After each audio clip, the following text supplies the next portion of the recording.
Hello everyone, welcome back to the channel. तो आज हम लोग फिर से करने वाले हैं बैंक निफ्टी का एनालिसिस और जानेंगे कौन कौन से इंपॉर्टेंट की लेवल्स हैं जो कि मंडे को मार्केट यूज कर सकता है। और बात करेंगे इंपॉर्टेंट पॉसिबल मूव के बारे में। फर्दर जब मंडे को मार्केट ओपन होगा तो आपको किस डायरेक्शन में मार्केट मूव देता हुआ नजर आ सकता है। ठीक है, अभी आपके सामने मेरा प्रीवियस एनालिसिस है। जैसा कि मैंने आपको बोला था कि ये जो दो रेंज है, ये अपसाइड का और ये डाउन साइड का, इसके बीच में आपको मार्केट मूव करता हुआ नजर आ सकता है। जब अपसाइड के लेवल को टैप करके रिजेक्शन दे तो डाउन साइड के लिए, और डाउन साइड के लेवल को टैप करके अगर रिजेक्शन दे तो अपसाइड के लिए आपको मूव देखने को मिल सकता है। एक स्कैल्प मूव देखने को मिल सकता है, ऐसा मैंने बोला था। प्रीवियस एनालिसिस आप जाके चेकआउट कर सकते हो। और मार्केट बिल्कुल एक्यूरेट वैसा ही मूव देता हुआ नजर आया है। ध्यान से देखो, मैंने आपको जो ये कंडीशन बताया हुआ था कि अगर इसके हाई को स्वीप करके अगर मार्केट डाउन साइड के लिए रिजेक्शन देता है, देखो यहाँ पे एक रिजेक्शन कैंडल आपको मिलेगा, तो फिर मार्केट फर्दर यहाँ से आपको डाउन साइड के लिए, ये जो मैंने कंडीशन डिस्कस किया हुआ था कि आपको डाउन साइड के लिए एक स्कैल्प मूव देखने को मिल सकता है। और बिल्कुल अपना फ्राइडे का मार्केट का एनालिसिस बिल्कुल एक्यूरेट था। ठीक है, अब बात करेंगे हम लोग मंडे को मार्केट कैसे रिएक्ट कर सकता है, क्या मूव दे सकता है, उसके बारे में बात करेंगे। उससे पहले मैं आपको एक डिस्क्लेमर दे दूं, मैं कोई सेबी रजिस्टर्ड फाइनेंशियल एडवाइजर नहीं हूं। तो आप जो भी ट्रेड प्लान करना, वो अपने रिस्क रिवॉर्ड को ध्यान में रखते हुए करना, रिस्क रिवॉर्ड का प्रॉपरली मैनेजमेंट करके ही करना। ठीक है, अब स्टार्ट करते हैं मंडे को मार्केट कैसे मूव कर सकता है, कौन कौन सी इंपॉर्टेंट की लेवल्स हैं उनको ध्यान में रखेंगे। अब मेरा जो भी, आपको पता है, मेरा जो भी एनालिसिस होता है वो प्राइस एक्शन और मार्केट स्ट्रक्चर के बेसिस पे होता है। मैं किसी तरह का कोई इंडिकेटर वगैरह यूज नहीं करता हूँ, ना ही मैं कोई पुट या कॉल के बारे में डिस्कस करता हूँ। ठीक है, अब देखो ध्यान से कि मार्केट अभी जिस कंडीशन में है, पहले थोड़ा सा चार्ट को हम लोग क्लीन कर लेते हैं। ठीक है, ध्यान से देखो। अब बात करेंगे कि नेक्स्ट फर्दर आपको किस डायरेक्शन में मूव करता हुआ नजर आएगा। उसके लिए इंपॉर्टेंट है कि थोड़ा सा चार्ट को हम लोग क्लीन करके रखें। ठीक है, अब देखो यहाँ पे जो दो इंपॉर्टेंट लेवल है, ठीक है, यहाँ से सिंपल क्या एनालिसिस होता है, नेक्स्ट मूव कैसे मार्केट जनरेट कर सकता है, ध्यान से समझना है इस चीज को।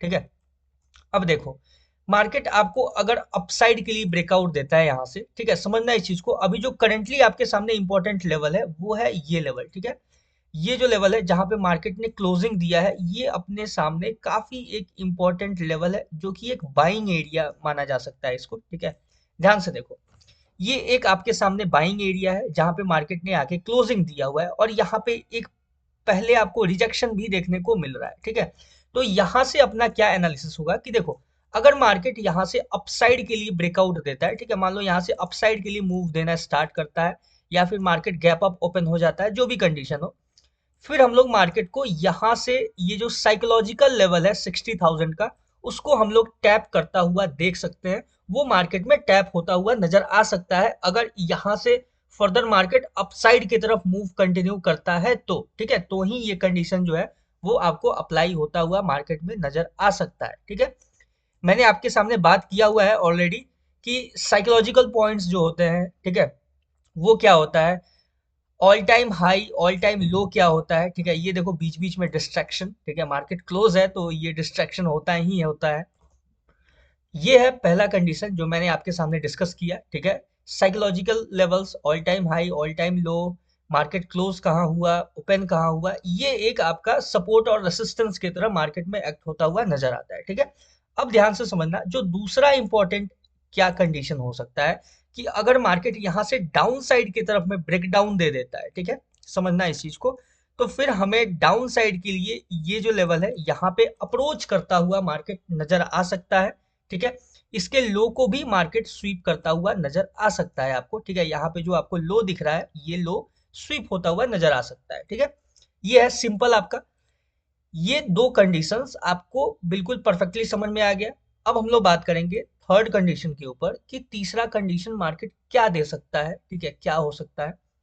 अब देखो, मार्केट अगर यहाँ से कंटिन्यू अगर सिंगल कैंडल ब्रेकडाउन दे देता है, ठीक है, इन केस अगर मार्केट सिंगल कैंडल ब्रेकडाउन दे देता है, तो यहाँ से फर्दर मार्केट जो ये लेवल है ना, ठीक है, एक मिनट मैं इसको ड्रॉ कर देता हूँ, ध्यान से समझना। ठीक है,